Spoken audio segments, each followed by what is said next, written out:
కాళ్ళ మీద మనం నిలబడాలి.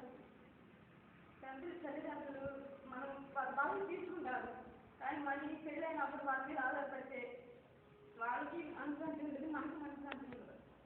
అందుకే మనం అనేది మన కాళ్ళ మీద మనం నిలబడాలి. మనకు కనీసం నెలకు 3000 వచ్చినా తక్కువే కాదు. మన పిల్లల్ని మనం పోషించుకోవాలి.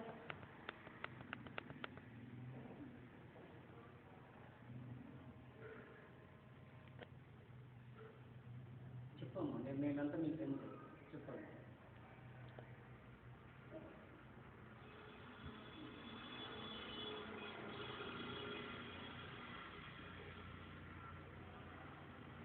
ఇప్పుడు నాకు ఇంట్లో తప్పలేదు, నేను ఎప్పుడెప్పుడు కోచింగ్కి వెళ్ళకుండా ఉంటాను. ఇంట్లో వాళ్ళ మమ్మల్ని ఫస్ట్ ర్యాంకులు వచ్చేసేవాళ్ళు, నేనే చూసుకుంటా పిల్లల్ని అనేవాళ్ళు. ఇప్పుడు ఈ పిల్లలు చూస్తారు చూసుకుని తెచ్చాం